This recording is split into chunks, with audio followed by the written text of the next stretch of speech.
ಮಹಾಮಹಿಮನಾದ ಪರಲೋಕದ ತಂದೆ ದೇವರ ಪರಿಶುದ್ಧ ನಾಮದಲ್ಲಿ ನಿಮ್ಮೆಲ್ಲರಿಗೆ ಸಮಗ್ರ ಸತ್ಯವೇದ ಅಧ್ಯಯನ ಕಾರ್ಯಕ್ರಮಕ್ಕೆ ಸುಸ್ವಾಗತ. ಯೋಸೇಫನ ಶುದ್ಧ ಜೀವಿತವನ್ನು ನೋಡಿದೆವು. ಇದರೊಂದಿಗೆ ಯೋಸೇಫನು ಬಂಧಿಸಲ್ಪಟ್ಟದ್ದು, ಯೋಸೇಫನು ಪಾನದಾಯಕ ಹಾಗೂ ಭಕ್ಷ್ಯಗಾರನ ಕನಸುಗಳನ್ನು ವಿವರಿಸುತ್ತಾನೆ ಎಂಬ ಪ್ರಸ್ತಾಪಗಳನ್ನು ಅಧ್ಯಯನ ಮಾಡಿದೆವು. ನಾವು ಆದಿಕಾಂಡ 37ನೇ ಅಧ್ಯಾಯದಲ್ಲಿ ನೋಡಿಕೊಂಡ ಯೋಸೇಫ ಹಾಗೂ ಕರ್ತನಾದ ಯೇಸು ಕ್ರಿಸ್ತನ ನಡುವೆ ಇರುವ 6 ಹೋಲಿಕೆಗಳೊಂದಿಗೆ ಇನ್ನೂ 21 ಹೋಲಿಕೆಗಳನ್ನು ನೋಡಿಕೊಂಡೆವು. ಪರಿಶುದ್ಧಾತ್ಮನ ಸಹಾಯದಿಂದ ಈಗ ಯೋಸೇಫನ ಸುಮಾದರಿಯಾದ ಜೀವಿತದ ಅಧ್ಯಯನವನ್ನು ಮುಂದುವರಿಸಿ ಕರ್ತನ ಸ್ವರವನ್ನು ಕೇಳಿಸಿಕೊಳ್ಳೋಣ. ದೇವರು ಆತ್ಮಸ್ವರೂಪನು. ಆತನನ್ನು ಆರಾಧಿಸುವವರು ಆತ್ಮೀಯ ರೀತಿಯಲ್ಲಿ ಸತ್ಯಕ್ಕೆ ತಕ್ಕ ಹಾಗೆ ಆರಾಧಿಸಬೇಕು ಎಂಬುದಾಗಿ ಹೇಳಿದಂಥ ನಮ್ಮ ಒಡೆಯನೂ ರಕ್ಷಕನೂ ಆಗಿರುವ ಯೇಸು ಕ್ರಿಸ್ತನ ಪವಿತ್ರ ನಾಮದಲ್ಲಿ ನಿಮ್ಮನ್ನು ಮತ್ತೊಂದಾವರ್ತಿ ವಂದಿಸುತ್ತಾ ಇಂದಿನ ಸತ್ಯವೇದ ಅಧ್ಯಯನಕ್ಕೆ ಬಹು ಪ್ರೀತಿಯಿಂದ ಸ್ವಾಗತಿಸುತ್ತೇನೆ. ಇಂದು ನಾವು ಆದಿಕಾಂಡ ಪುಸ್ತಕ 40ನೇ ಅಧ್ಯಾಯ 20ನೇ ವಚನದಿಂದ 41ನೇ ಅಧ್ಯಾಯದ 41ನೇ ವಚನದವರೆಗೆ ಧ್ಯಾನ ಮಾಡಿಕೊಳ್ಳೋಣ. ನಮ್ಮ ಇಂದಿನ ಧ್ಯಾನವನ್ನು ಆರಂಭಿಸುವ ಹಾಗೆ ದಯಮಾಡಿ ನಿಮ್ಮ ಸತ್ಯವೇದದಲ್ಲಿ ಆದಿಕಾಂಡ ಪುಸ್ತಕ 40ನೇ ಅಧ್ಯಾಯ 20ರಿಂದ 23 ವಚನಗಳನ್ನು ನನ್ನೊಂದಿಗೆ ಗಮನಿಸಿರಿ.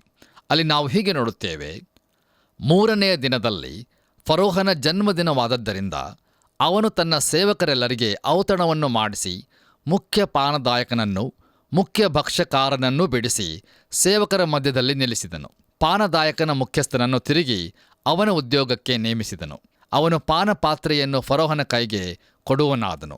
ಆದರೆ ಮುಖ್ಯ ಭಕ್ಷ್ಯಕಾರನನ್ನು ಫರೋಹನು ಗಲ್ಲಿಗೆ ಹಾಕಿಸಿದನು. ಹೀಗೆ ಯೋಸೇಫನು ಹೇಳಿದಂತೆಯೇ ಆಯಿತು. ಆದಾಗ್ಯೂ ಮುಖ್ಯ ಪಾನದಾಯಕನು ಯೋಸೇಫನನ್ನು ನೆನಪು ಮಾಡದೆ ಮರೆತು ಬಿಟ್ಟನು ಎಂಬುದಾಗಿ. ಕರ್ತನಲ್ಲಿ ಪ್ರಿಯ ದೇವಜನರೇ, ಈಗ ಯೋಸೇಫನು ಯಾವ ನಿರೀಕ್ಷೆಯಿಲ್ಲದ ಸಂಕಟದಲ್ಲಿ ಇರುವಂತೆ ಕಾಣಿಸುತ್ತಿದೆ. ನೋಡಿರಿ, ಅವನು ಇಲ್ಲಿ ಗುಲಾಮನಾಗಿರುವುದಷ್ಟೇ ಅಲ್ಲ, ಈಗ ತಪ್ಪಾಗಿ ಅಪಾದಿಸಲ್ಪಟ್ಟಂಥ ವ್ಯಕ್ತಿಯಾಗಿರುತ್ತಾನೆ. ಯೋಸೇಫನನ್ನು ಸೆರೆಯಲ್ಲಿಡಿಸಿ ಅವನನ್ನು ಮರೆತು ಬಿಡಬೇಕೆಂಬ ಉದ್ದೇಶವು ಪೋಟೀಫರನ ಉದ್ದೇಶವಾಗಿರುತ್ತದೆ. ಈ ರೀತಿಯಲ್ಲಿ ತನ್ನ ಮನೆಯಲ್ಲಿ ನಡೆದಿರುವಂಥ ಈ ಘಟನೆಯನ್ನು ಮುಚ್ಚಿ ಹಾಕಲು ಅವನು ಪ್ರಯತ್ನಿಸುತ್ತಾ ಇದ್ದಾನೆ. ಆದರೆ ಪೋಟೀಫರನ ಮುಚ್ಚು ಹಾಕುವಿಕೆಗೆ ಯೋಸೇಫನು ಕ್ರಯ ಕಟ್ಟಬೇಕಾಯಿತು. ಪಾನದಾಯಕನು ಫರೋಹನ ಮುಂದೆ ತನ್ನನ್ನು ಜ್ಞಾಪಿಸಿಕೊಳ್ಳಬೇಕೆಂಬುದು ಯೋಸೇಫನ ಒಂದು ನಿರೀಕ್ಷೆಯ ಕಿರಣವಾಗಿತ್ತು. ಇದು ಫರೋಹನ ಕಿವಿಗಳಿಗೆ ಮುಟ್ಟಬಹುದಾದ ಅದ್ಭುತವಾದ ಮಾರ್ಗವಾಗಿತ್ತು ಎಂದು ಯೋಸೇಫನು ಅಂದುಕೊಂಡಿದ್ದನು. ಆದರೆ ಆ ಪಾನದಾಯಕನು ಪುನಃ ತನ್ನ ಸ್ಥಾನಕ್ಕೆ ಹೋಗುವ ಉತ್ಸಾಹದಲ್ಲಿ ಯೋಸೇಫನ ಕುರಿತು ಮರೆತು ಬಿಟ್ಟನು. ಕರ್ತನಲ್ಲಿ ಪ್ರಿಯರೇ, ದಯಮಾಡಿ ಗಮನಿಸಿರಿ, ಅವನು ಅಲ್ಲಿ ಮರೆತು ಬಿಡುವುದಕ್ಕೆ ದೇವರು ಒಂದು ಉದ್ದೇಶವನ್ನು ಹೊಂದಿದ್ದನು. ಒಂದು ವೇಳೆ ಆ ಪಾನದಾಯಕನು ಫರೋಹನ ಬಳಿಯಲ್ಲಿ ಯೋಸೇಫನ ಕುರಿತಾಗಿ, ಫರೋಹನನೇ, ಸೆರೆಮನೆಯಲ್ಲಿ ಒಬ್ಬ ನಿರ್ದೋಷಿಯಾಗಿರುವ ವ್ಯಕ್ತಿ ಇರುತ್ತಾನೆ, ಅವನು ಸುಳ್ಳಾಗಿ ಅಪಾದಿಸಲ್ಪಟ್ಟು ಅಲ್ಲಿ ಇರುತ್ತಾನೆ, ಅವನು ನನ್ನ ಕನಸಿನ ವಿವರಣೆಯನ್ನು ನೀಡಿದನು ಮತ್ತು ಅವನು ಹೇಳಿದಂತೆಯೇ ಎಲ್ಲವೂ ಸಂಭವಿಸಿತು, ಆದ್ದರಿಂದ ನೀನು ಅವನನ್ನು ಬಿಡಿಸುವುದಾದರೆ ಉತ್ತಮವಾಗಿರುತ್ತದೆ ಎಂದು ಹೇಳಿದ್ದರೆ ಏನಾಗುತ್ತಿತ್ತು ಎಂಬುದನ್ನು ನಾವು ಊಹಿಸಬಹುದೋ? ನೋಡಿರಿ, ಒಂದು ವೇಳೆ ಪಾನದಾಯಕನ ಮಾತಿನ ಮೇರೆಗೆ ಫರೋಹನು ಯೋಸೇಫನನ್ನು ಬಿಡುಗಡೆ ಮಾಡಿದ್ದರೆ ನಾವು ಊಹಿಸಬಹುದೋ? ಖಂಡಿತವಾಗಿಯೂ ಮುಂದೆ ಒಂದು ದಿನ ಫರೋಹನ ಕನಸುಗಳಿಗೆ ಅರ್ಥ ವಿವರಣೆಯನ್ನು ನೀಡಲು ಯೋಸೇಫನು ಅವನ ಹತ್ತಿರ ಇರುತ್ತಿರಲಿಲ್ಲ.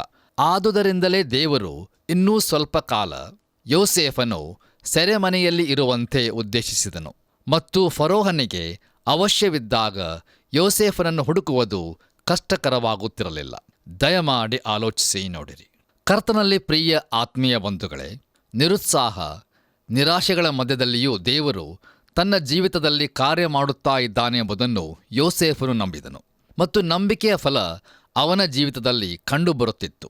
ತನ್ನ ಜೀವಿತದ ಪ್ರತಿಯೊಂದು ಹಂತದಲ್ಲಿಯೂ ಅವನು ನಂಬಿಗಸ್ತನಾಗಿದ್ದನು. ಅವನು ಪೋಟೀಫರನಿಗೆ ನಂಬಿಗಸ್ತನಾಗಿದ್ದನು.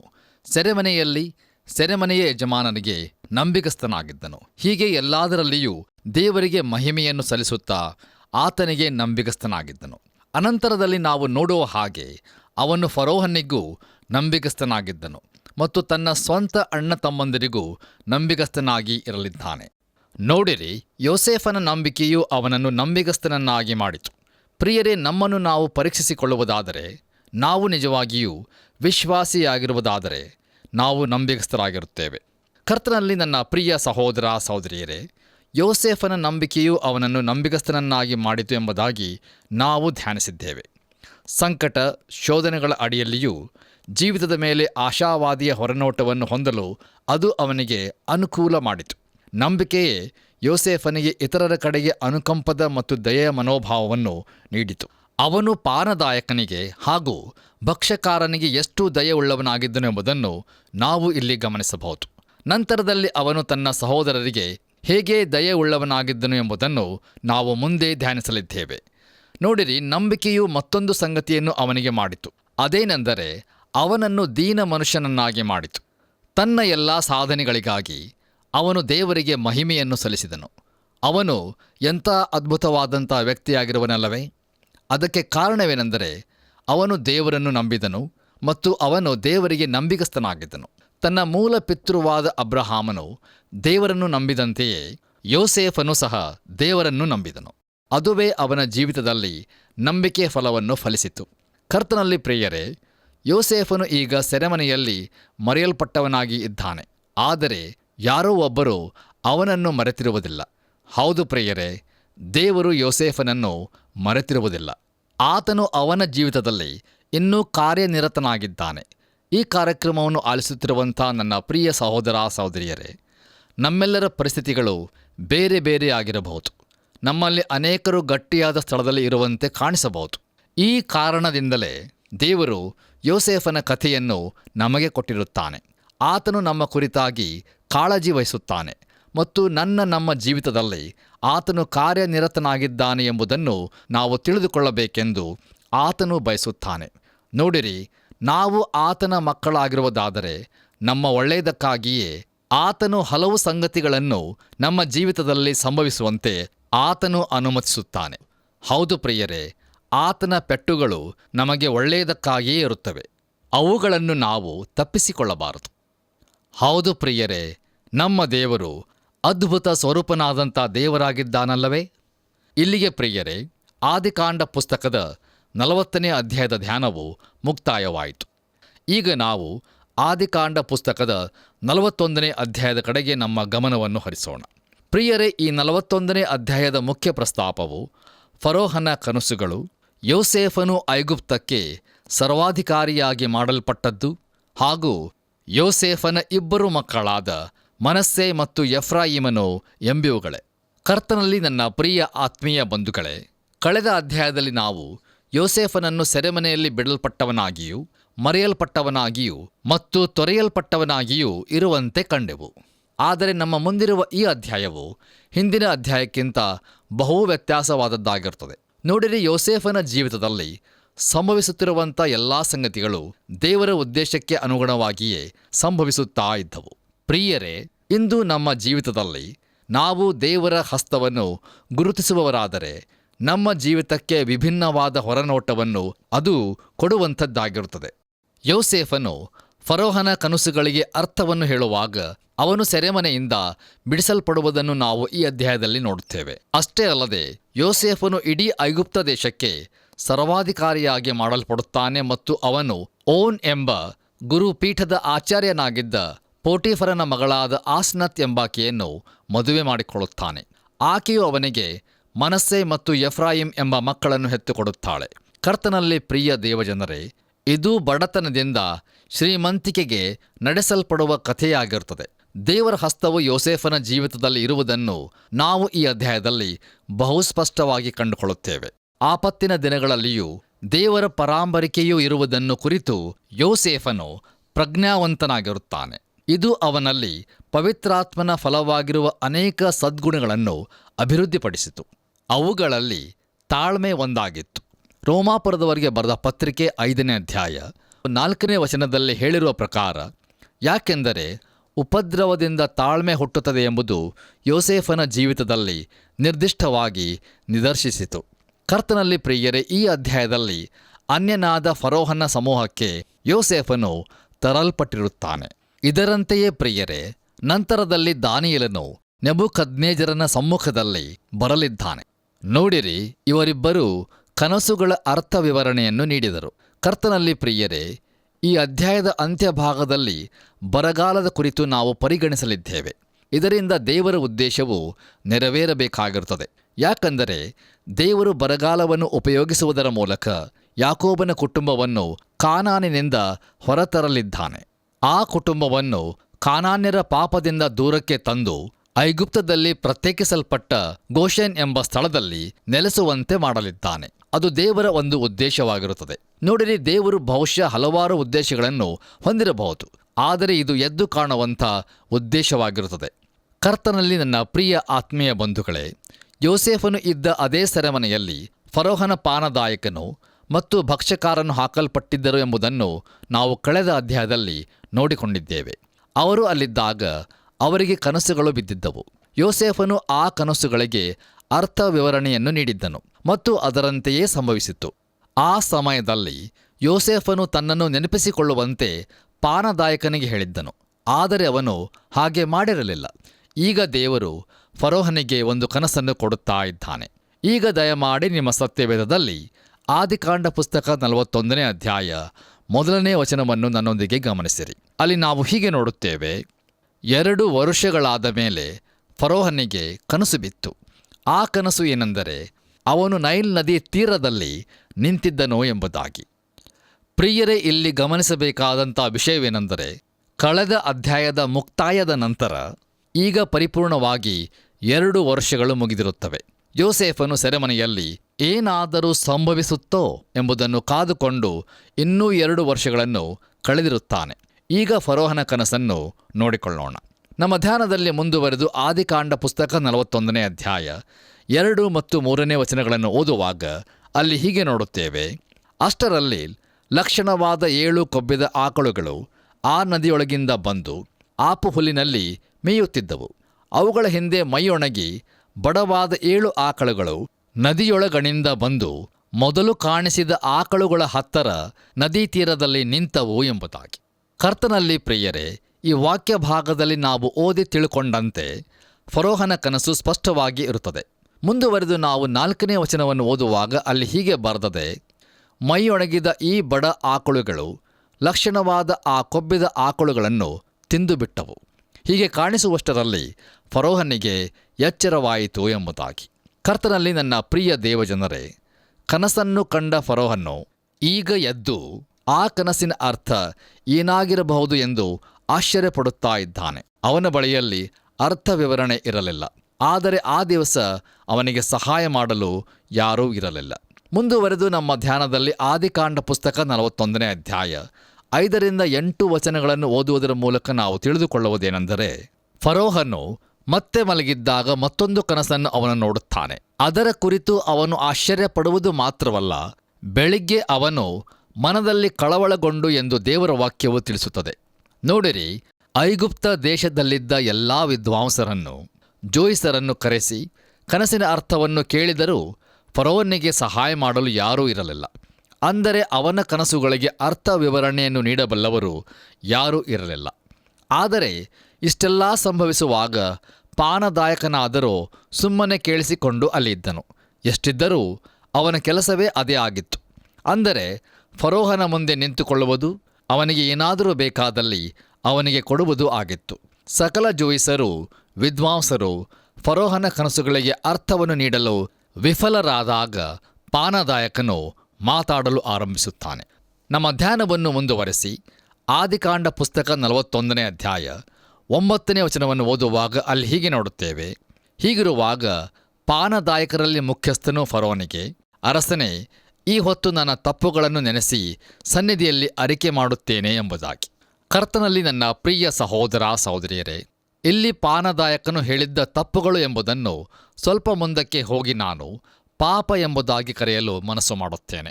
ಯಾಕಂದರೆ ಇದೆಲ್ಲವೂ ದೇವರ ಒದಗಿಸುವಿಕೆಯಲ್ಲಿ ಇತ್ತು ಎಂಬುದನ್ನು ನಾವು ನೋಡಬೇಕಾಗಿದೆ. ಅವುಗಳನ್ನು ನಾವು ಪರಿಸ್ಥಿತಿಗಳ ಅಸಂಕಲ್ಪಿತ ಸಮ್ಮತಿ ಎಂಬುದಾಗಿ ಕರೆಯಬಹುದು. ಆ ಸಮಯದಲ್ಲಿ ಯೋಸೇಫನ ಕಠಿಣವಾದ ಅನುಭವಗಳನ್ನು ಅರ್ಥ ಮಾಡಿಕೊಳ್ಳಲು ಆಗಲಿಲ್ಲ. ಆದರೆ ದೇವರು ಒಂದು ಉದ್ದೇಶದಿಂದಲೇ ಅವು ಸಂಭವಿಸಲು ಅನುಮತಿಸುತ್ತಾ ಇದ್ದನು.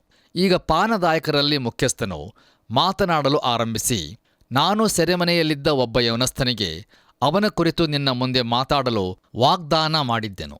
ಮತ್ತು ಅರಸನೇ, ಆ ಯೌವನಸ್ಥನು ಕನಸುಗಳ ಅರ್ಥ ವಿವರಣೆಯನ್ನು ನೀಡಬಲ್ಲನು ಎಂಬುದಾಗಿ ಹೇಳುತ್ತಾ ಇದ್ದಾನೆ. ಹಾಗೂ ಫರೋಹನ ಮುಂದೆ ತನ್ನ ಸ್ವಂತ ಅನುಭವವನ್ನು ಹೇಳಲು ಆರಂಭಿಸುತ್ತಾನೆ. ಮುಂದುವರೆದು ನಾವು ಆದಿಕಾಂಡ ಪುಸ್ತಕ 41ನೇ ಅಧ್ಯಾಯ 10-13 ವಚನಗಳನ್ನು ಓದುವುದರ ಮೂಲಕ ತಿಳಿದುಕೊಳ್ಳುವುದೇನೆಂದರೆ, ಪಾನದಾಯಕರಲ್ಲಿ ಮುಖ್ಯಸ್ಥನು ಈಗ ಬಹು ಗಾಂಭೀರ್ಯತೆಯಿಂದ, ಅದೇ ಸಮಯದಲ್ಲಿ ಬಹುಶಃ ಕೃತಜ್ಞತಾಭಾವದಿಂದ ಯೋಸೇಫನು ತನ್ನ ಮತ್ತು ಭಕ್ಷಕಾರನ ಕನಸುಗಳ ವಿವರಣೆಯನ್ನು ನೀಡಿರುವುದನ್ನು ಹೇಳುತ್ತಾ ಇದ್ದಾನೆ.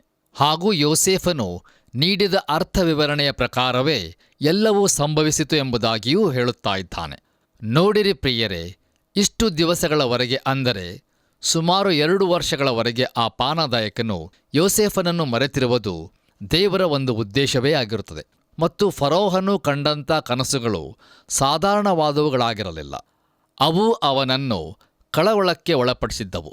ಅಷ್ಟೇ ಅಲ್ಲದೆ ಆ ಕನಸುಗಳು ಗಮನಾರ್ಹವಾದವುಗಳಾಗಿವೆ ಎಂಬುದನ್ನು ಫರೋಹನು ತಿಳಿದುಕೊಂಡಿದ್ದನು. ಮುಂದುವರೆದು ನಮ್ಮ ಧ್ಯಾನದಲ್ಲಿ ಆದಿಕಾಂಡ ಪುಸ್ತಕ 41ನೇ ಅಧ್ಯಾಯ 14ನೇ ವಚನವನ್ನು ಓದುವಾಗ ಅಲ್ಲಿ ಹೀಗೆ ನೋಡುತ್ತೇವೆ. ಫರೋಹನು ಇದನ್ನು ಕೇಳಿ ಯೋಸೇಫನನ್ನು ಕರೆ ಕಳುಹಿಸಿದನು.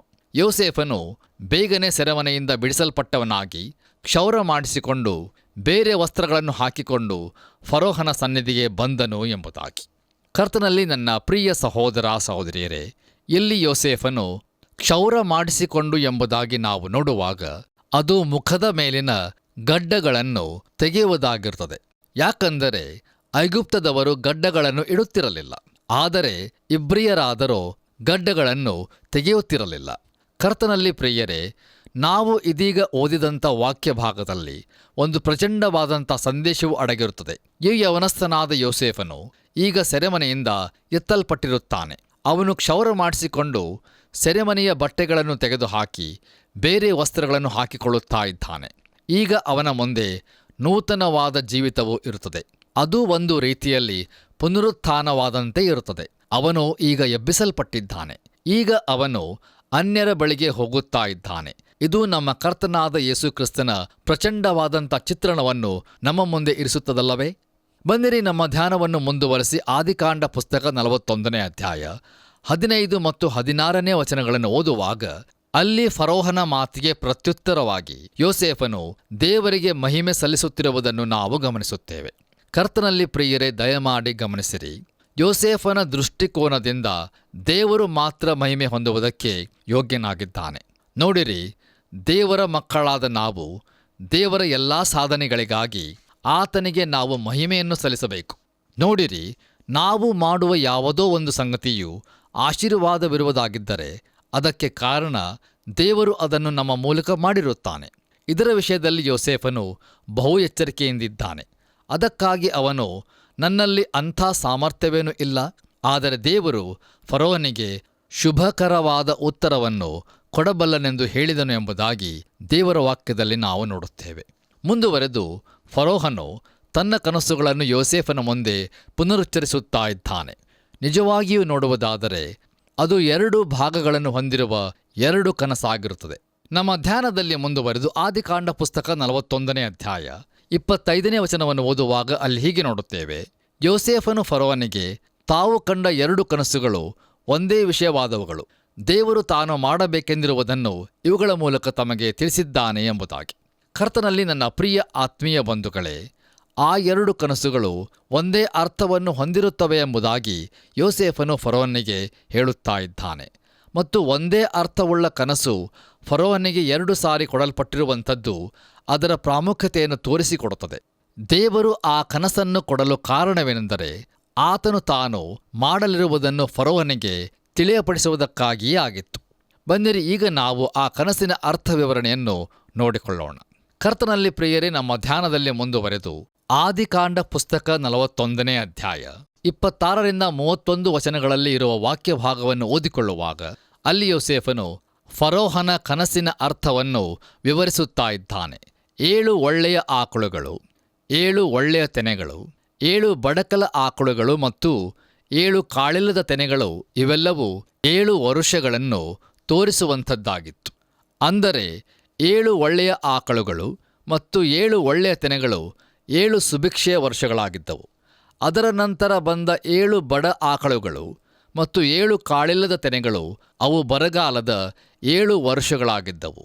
ಕರ್ತನಲ್ಲಿ ಪ್ರಿಯರೇ, ಫರೋಹನ ಕನಸಿಗೆ ದೇವರು ಯೋಸೇಫನ ಮೂಲಕ ನಿಖರವಾದ ಶ್ರೇಷ್ಠವಾದ ಅರ್ಥ ವಿವರಣೆಯನ್ನು ನೀಡಿರುತ್ತಾನೆ. ಆತನ ನಾಮಕ್ಕೆ ಸ್ತೋತ್ರವಾಗಲಿ. ಮುಂದುವರೆದು ನಾವು ಆದಿಕಾಂಡ ಪುಸ್ತಕ 41ನೇ ಅಧ್ಯಾಯ 32ನೇ ವಚನವನ್ನು ಓದುವಾಗ ಅಲ್ಲಿ ಹೀಗೆ ಬರೆದಿದೆ: ಫರೋಹನಿಗೆ ಕನಸು 2 ವಿಧವಾಗಿ ಬಿದ್ದದ್ದರಿಂದ ದೇವರು ಈ ಕಾರ್ಯವನ್ನು ನಿಶ್ಚಯಿಸಿ ಇದನ್ನು ಬೇಗ ಮಾಡುವನೆಂಬುದಾಗಿ ತಿಳುಕೊಳ್ಳಬೇಕು ಎಂಬುದಾಗಿ. ಕರ್ತನಲ್ಲಿ ನನ್ನ ಪ್ರಿಯ ಸಹೋದರ ಸಹೋದರಿಯರೇ, ಒಂದೇ ಅರ್ಥವುಳ್ಳ ಕನಸು 2 ಸಾರಿ ಬಿದ್ದಿರುವುದರಿಂದ ಅದರ ಪ್ರಾಮುಖ್ಯತೆಯನ್ನು ಮಾತ್ರವಲ್ಲ, ಶೀಘ್ರತೆಯನ್ನು ಸಹ ತೋರಿಸಿಕೊಡುವಂಥದ್ದಾಗಿತ್ತು. ನೋಡಿರಿ, ಬರಗಾಲವು ದೇವರಿಂದ ನಿರ್ಧರಿಸಲ್ಪಟ್ಟಿರುವಂಥದ್ದಾಗಿರುತ್ತದೆ ಮತ್ತು ಫರೋಹನು ಅದರ ಕುರಿತು ತಿಳಿದಿರಬೇಕೆಂದು ದೇವರು ಬಯಸಿದನು. ಪ್ರಿಯರೇ, ನಮ್ಮ ಧ್ಯಾನದಲ್ಲಿ ಮುಂದುವರೆದು ಆದಿಕಾಂಡ ಪುಸ್ತಕ 41ನೇ ಅಧ್ಯಾಯ 33ರಿಂದ 37 ವಚನಗಳನ್ನು ಓದಿಕೊಳ್ಳುವುದಾದರೆ, ಅಲ್ಲಿ ದಾಸನಾದ ಯೋಸೇಫನು ಅರಸನಾದ ಫರೋನಿಗೆ ಸಲಹೆಗಳನ್ನು ಸೂಚನೆಗಳನ್ನು ಕೊಡುತ್ತಿರುವುದನ್ನು ನಾವು ಗಮನಿಸುತ್ತೇವೆ. ನೋಡಿರಿ, ಸುಭಿಕ್ಷೆಯ ಕಾಲದಲ್ಲಿ ಅಧಿಕವಾಗಿ ಬೆಳೆದಿರುವಂಥದ್ದನ್ನು ಮುಂದೆ ಬರಲಿರುವ ಬರಗಾಲಕ್ಕಾಗಿ ಕೂಡಿಸಿಟ್ಟುಕೊಳ್ಳುವಂತೆ ಯೋಸೇಫನು ಅರಸನಾದ ಫರೋನಿಗೆ ಸಲಹೆ ನೀಡುತ್ತಾ ಇದ್ದಾನೆ. ಬನ್ನಿರಿ ಪ್ರಿಯರೇ, ನಮ್ಮ ಇಂದಿನ ಧ್ಯಾನವನ್ನು ಮುಕ್ತಾಯಗೊಳಿಸುವ ಹಾಗೆ ದಯಮಾಡಿ ನಿಮ್ಮ ಸತ್ಯವೇದದಲ್ಲಿ ಆದಿಕಾಂಡ ಪುಸ್ತಕ 41ನೇ ಅಧ್ಯಾಯ 38ರಿಂದ 41 ವಚನಗಳನ್ನು ಓದುವಾಗ ಅಲ್ಲಿ ಹೀಗೆ ನೋಡುತ್ತೇವೆ: ಫರೋಹನು ತನ್ನ ಪರಿವಾರದವರಿಗೆ, ಈತನಲ್ಲಿ ದೇವರ ಆತ್ಮ ಉಂಟಲ್ಲ, ಈತನಿಗಿಂತ ಯೋಗ್ಯನಾದ ಪುರುಷನು ನಮಗೆ ಸಿಕ್ಕಾನೆ ಎಂದು ಹೇಳಿ, ಯೋಸೇಫನಿಗೆ, ದೇವರು ಇದನ್ನೆಲ್ಲ ನಿನಗೆ ತಿಳಿಸಿರುವುದರಿಂದ ನಿನಗೆ ಸಮಾನನಾದ ಬುದ್ಧಿ ವಿವೇಕಗಳುಳ್ಳ ಪುರುಷನು ಯಾವನೂ ಇಲ್ಲ. ನೀನು ಅರಮನೆಯಲ್ಲಿ ಸರ್ವಾಧಿಕಾರಿಯಾಗಿರಬೇಕು. ನಿನ್ನ ಅಪ್ಪಣೆಯ ಮೇರೆಗೆ ಪ್ರಜೆಗಳೆಲ್ಲರೂ ನಡೆದುಕೊಳ್ಳಬೇಕು. ಸಿಂಹಾಸನದ ವಿಷಯದಲ್ಲಿ ಮಾತ್ರ ನಾನು ನಿನಗಿಂತ ದೊಡ್ಡವನಾಗಿರುವೆನು ಎಂದು ಹೇಳಿದನು. ಫರೋಹನು ಯೋಸೇಫನಿಗೆ, ನೋಡು, ಐಗುಪ್ತ ದೇಶದ ಮೇಲೆಲ್ಲ ನಿನ್ನನ್ನು ಅಧಿಕಾರಿಯನ್ನಾಗಿ ಇಟ್ಟಿದ್ದೇನೆ ಎಂದು ಹೇಳಿ ಎಂಬುದಾಗಿ. ಕರ್ತನಲ್ಲಿ ನನ್ನ ಪ್ರಿಯ ಆತ್ಮೀಯ ಬಂಧುಗಳೇ, ಇಲ್ಲಿರುವ ಪ್ರಾಮುಖ್ಯತೆಯನ್ನು ನಾವು ಗಮನಿಸೋಣ. ಆರಂಭದಲ್ಲಿ ಈ ಯವನಸ್ಥನು ಸೆರೆಮನೆಯಲ್ಲಿ ಮರೆಯಲ್ಪಟ್ಟವನಾಗಿ ತೊರೆಯಲ್ಪಟ್ಟವನಾಗಿ ಬಿಡಲ್ಪಟ್ಟಿದ್ದನು. ಈಗ ಫರೋಹನ ಕನಸಿನ ಅರ್ಥವನ್ನು ಹೇಳಲು ಯಾರೂ ಇಲ್ಲದಾದಾಗ ಸರಿಯಾದ ಮನೋವೈಜ್ಞಾನಿಕ ಕ್ಷಣದಲ್ಲಿ ಇವನು ಹೊರತರಲ್ಪಟ್ಟಿರುವನು. ಇವನು ಕೇವಲ ಕನಸಿನ ಅರ್ಥವನ್ನು ಹೇಳುವುದು ಮಾತ್ರವಲ್ಲ, ಆದರೆ ತನ್ನ ಉತ್ಸಾಹದಲ್ಲಿ ಮತ್ತು ತಾನೂ ಸಾಮರ್ಥ್ಯವುಳ್ಳ ಮನುಷ್ಯನಾಗಿರುವುದರಿಂದ ಫರೋಹನು ಏನು ಮಾಡಬೇಕೆಂದೂ ಸಹ ಅವನಿಗೆ ಸಲಹೆ ನೀಡುತ್ತಾ ಇದ್ದಾನೆ. ಇವೆಲ್ಲವುಗಳಲ್ಲಿ ದೇವರು ಅವನನ್ನು ನಡೆಸುತ್ತಾ ಇದ್ದಾನೆ. ಕರ್ತನಲ್ಲಿ ಪ್ರಿಯರೇ, ದಯಮಾಡಿ ಗಮನಿಸಿರಿ, ಅಲ್ಲಿ ಜಗತ್ತಿನಾದ್ಯಂತ ಹರಡಿಕೊಳ್ಳುವ ಬರವು ಬರಲಿತ್ತು. ಅಷ್ಟೇ ಅಲ್ಲದೆ ಅದರ ಭೀಕರತೆಯು ಐಗುಪ್ತ ದೇಶವನ್ನು ಮುಟ್ಟಿತ್ತು. ನೋಡಿರಿ, ಐಗುಪ್ತವು ನೀರು ಹಾಯಿಸುವ ಪ್ರದೇಶವಾದದ್ದರಿಂದ ಅದು ಮಳೆಯ ಮೇಲೆ ಅವಲಂಬಿತವಾಗಿರಲಿಲ್ಲ. ಶ್ರೇಷ್ಠ ನದಿಯಾಗಿರುವ ನೈಲ್ ನದಿಯ ಮೇಲೆ ಐಗುಪ್ತ ದೇಶವು ಅವಲಂಬಿತವಾಗಿತ್ತು. ನಿಜವಾಗಿಯೂ ನೋಡುವಾಗ ಐಗುಪ್ತಕ್ಕೆ ಸಾಕಷ್ಟು ಮಳೆ ಬಾರದಿರುವುದರಿಂದ ಇಡೀ ವರುಷ ಅದು ಬರಗಾಲದಲ್ಲಿಯೇ ಇರುತ್ತದೆ. ಆದರೆ ಅಲ್ಲಿ ಹರಿಯುತ್ತಿರುವ ನೈಲ್ ನದಿಯು ಆ ದೇಶಕ್ಕೆ ಸಾಕಷ್ಟು ನೀರು ಕೊಡುವುದು ಮಾತ್ರವಲ್ಲ, ಅದು ಮಣ್ಣಿಗೆ ಗೊಬ್ಬರವಾಗಿಸುವ ಗಸಿಯನ್ನು ಸಹ ಎತ್ತಿಕೊಂಡು ಬರುತ್ತದೆ. ಹೇಗೂ ಅಲ್ಲಿ 7 ವರ್ಷಗಳ ಕಾಲ ಬರಗಾಲವಿರುತ್ತದೆ ಎಂದು ದೇವರು ಎಚ್ಚರಿಕೆಯ ಮಾತನ್ನು ಹೇಳಿದ್ದಾನೆ. ಆ ಬರಗಾಲವು ಐಗುಪ್ತ ದೇಶವನ್ನು ಸಹ ಮುಟ್ಟುವಂಥದ್ದಾಗಿತ್ತು. ಕರ್ತನಲ್ಲಿ ಪ್ರಿಯರೇ, ಯೋಸೇಫನು ಹೇಳುತ್ತಿದ್ದ ಮಾತನ್ನು ಆಲಿಸಿದ ಫರೋಹನು ಮುಂದೆ ಹೇಳುವಂಥ ಸಂಗತಿಗಳು ಅರ್ಥಗರ್ಭಿತವಾಗಿರುತ್ತವೆ. ಯೋಸೇಫನಿಗಿಂತ ಉತ್ತಮರಾದವರು ಯಾರಿರಬಹುದು? ಯೋಸೇಫನು ಸಾಮರ್ಥ್ಯವುಳ್ಳ ಮನುಷ್ಯನು ಎಂಬುದನ್ನು ಫರೋಹನು ಗ್ರಹಿಸಿಕೊಂಡನು. ನೋಡಿರಿ, ದೇವರು ಯೋಸೇಫನನ್ನು ಪೋಟೀಫರನ ಮನೆಯಲ್ಲಿ ತರಬೇತುಗೊಳಿಸುತ್ತಿರುವುದನ್ನು ನಾವು ಇಲ್ಲಿ ಕಾಣುತ್ತೇವಲ್ಲವೇ?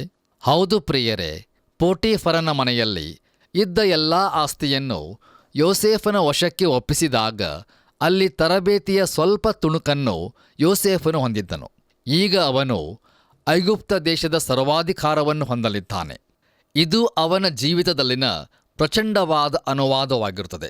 ಯೋಸೇಫನು ಸೆರೆಮನೆಯ ಕೊಠಡಿಯಿಂದ ಫರೋಹನ ನಂತರದ ಸಿಂಹಾಸನಕ್ಕೆ ಹೋದನು. ದೇವರ ನಾಮಕ್ಕೆ ಸ್ತೋತ್ರವಾಗಲಿ. ಇಲ್ಲಿಗೆ ಪ್ರಿಯರೇ, ಇಂದಿನ ಸತ್ಯವೇದ ಅಧ್ಯಯನವು ಮುಕ್ತಾಯವಾಯಿತು. ತಂದೆಯಾದ ದೇವರು ನಿಮ್ಮೆಲ್ಲರನ್ನು ಆಶೀರ್ವದಿಸಿ ಕಾಪಾಡಿ ನಡೆಸಲಿ. ನಮ್ಮ ಕರ್ತನಾದ ಯೇಸು ಕ್ರಿಸ್ತನ ಕೃಪೆಯು ಸದಾ ನಿಮ್ಮೊಂದಿಗಿರಲಿ. ಪ್ರಿಯ ದೇವಜನರೇ, ದೇವರ ವಾಕ್ಯವನ್ನು ಧ್ಯಾನಿಸಿದ್ದೇವೆ. ಯೋಸೇಫನ ಜೀವಿತದಿಂದ ಅನೇಕ ಆತ್ಮಿಕ ಪಾಠಗಳನ್ನು ಕಲಿಯುತ್ತಾ ಇದ್ದೇವೆ. ಕನಸುಗಳ ನೆರವೇರಿಕೆ, ಫರೋಹನ ಕನಸುಗಳು, ಯೋಸೇಫನನ್ನು ಐಗುಪ್ತ ದೇಶದ ಸರ್ವಾಧಿಕಾರಿಯಾಗಿ ಮಾಡಿದ್ದು ಎಂಬ ಪ್ರಸ್ತಾಪಗಳನ್ನು ಈಗ ಅಧ್ಯಯನ ಮಾಡಿದೆವು. ದೇವರ ನೇಮಿತ ಸಮಯದವರೆಗೆ ಯೋಸೇಫನು ಅನೇಕ ಕಷ್ಟ ನಷ್ಟಗಳನ್ನು ಅನುಭವಿಸಬೇಕಾದರೂ ತಕ್ಕ ಸಮಯದಲ್ಲಿ ದೇವರು ಅವನನ್ನು ಉನ್ನತ ಸ್ಥಿತಿಗೆ ಏರಿಸಿದನು. ಯೋಸೇಫನ ಜೀವಿತವು ನಿಜವಾಗಿಯೂ ಒಂದು ಅತ್ಯಂತ ಸುಮಾದರಿಯಾದ ಜೀವಿತವಾಗಿದೆ. ಅವನ ಹಾಗೆಯೇ ದೇವರಿಗೆ ಭಯಪಟ್ಟು ಜೀವಿಸಿ ಆತನಿಗೆ ಮಹಿಮೆ ತರೋಣ. ಇದರಿಂದ ಯೋಸೇಫನು ಹೊಂದಿಕೊಂಡ ಆಶೀರ್ವಾದಯುತವಾದ ಜೀವಿತ ನಮಗೂ ಸಹ ದೊರೆಯಲಿದೆ. ಯೋಸೇಫನನ್ನು ನಡೆಸಿದ ಸರ್ವಶಕ್ತ ದೇವರ ಕೃಪೆಯು ನಿಮ್ಮೆಲ್ಲರೊಂದಿಗೆ ಇರಲಿ.